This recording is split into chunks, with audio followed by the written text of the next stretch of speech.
Сәлеметсіздер ме? Бүгін біз ұн мен ыстық судан ғана дайындалатын 5 минутта дайын болатын ерекше тіске басар дайындаймыз. Тестасын дайындаламыз. Ол үшін бізге 2 стакан жылы сүт,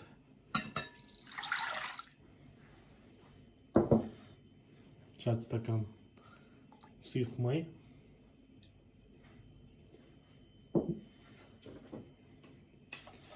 бір ас қасық қант, бір ас қасық сухой дрожь,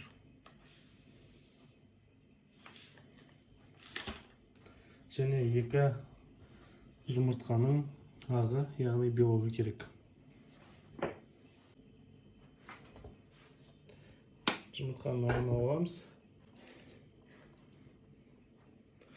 1 шай қасық тұз. Жақсылап араластырамыз. Сүттің орны су пайдалансаңыздар да болады.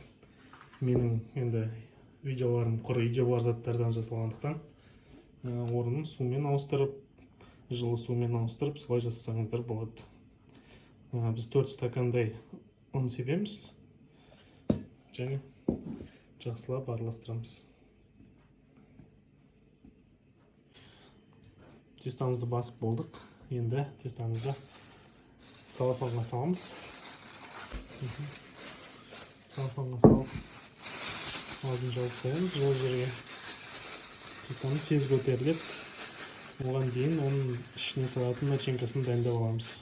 Суға пісірілген картошкамызды 50 грамм, 100 грамм сливочный май салып, езгішпен еземіз.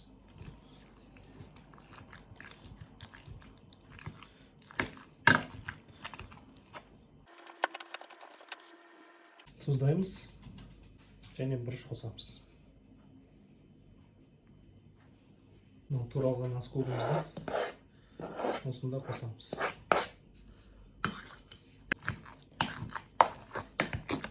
Ас көптеп сақтап қоямыз. Және күштен ірімшігімізді сақтап өткіземіз.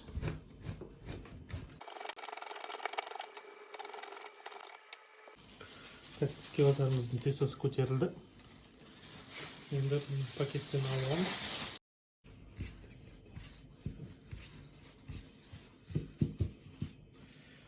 Формаға келтіріп дайындаламыз. Енді өзімізге керекті кусокты бөліп аламыз.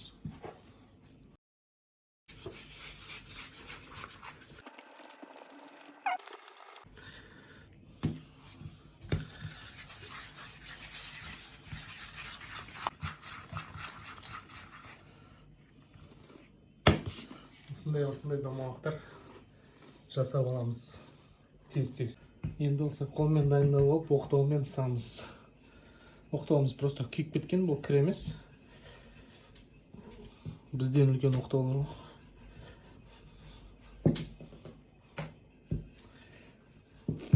Осындай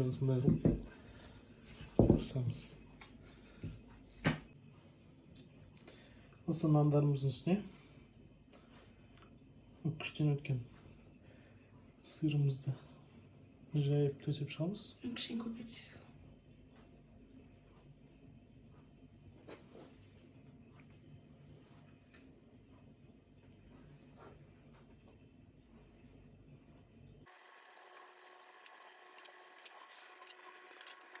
Енді начинкасını картошкамызды осылай домалатып үстеріне беріп қоямыз.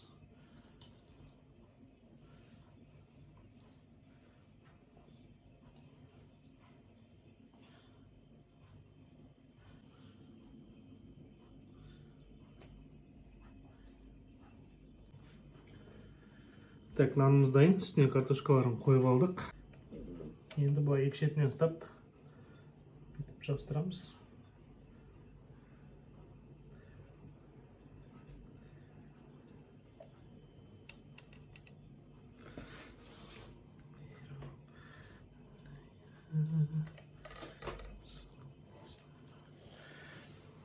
ашылып кетпейтіндей қылып қаттырақ Қысып түйеміз.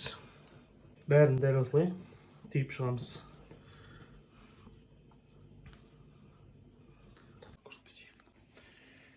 Енді осылайынан алып, ақырындап боқтаумен жаямыз.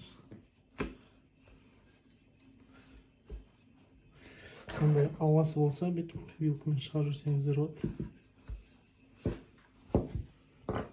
Міне осындай қылып жайып дайындаймыз.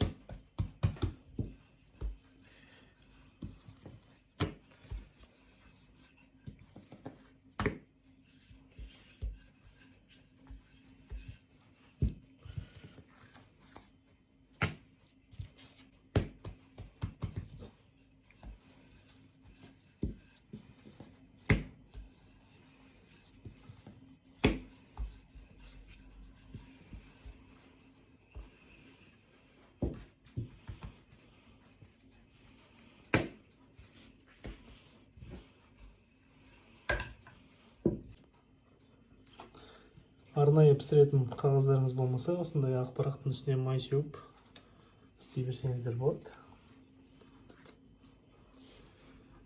Осылай.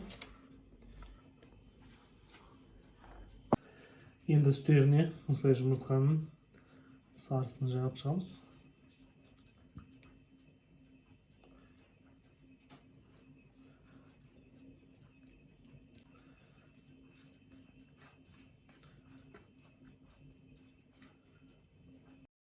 Енді вилкамен былай линия салып әрлеп шықсақ болады.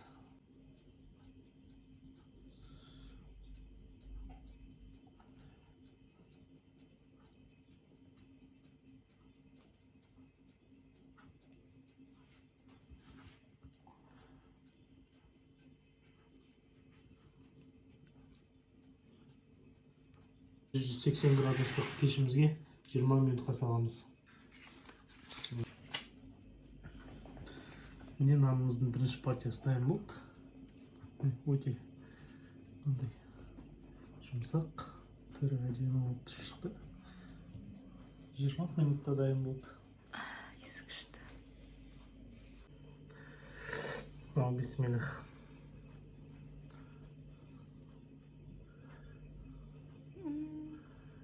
Иісі енді мұрын жарады.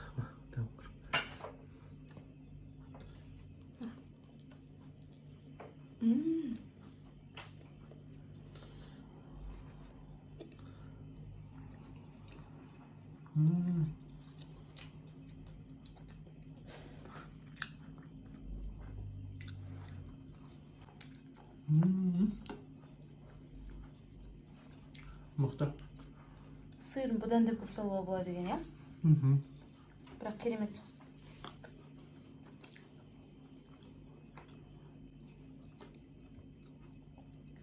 Өте жұмсақ. Жасап көруге тұрарлықтай рецепт екен. Былқылдап тұр мен жартысы. Обязательно жасап көріңіздер. Сау болыңыздар. Нанымыз дайын болды. Міндетті түрде жасап көріңіздер. Каналға қосылып, лайк басып, комментарий жазыңыздар. Сау болыңыздар.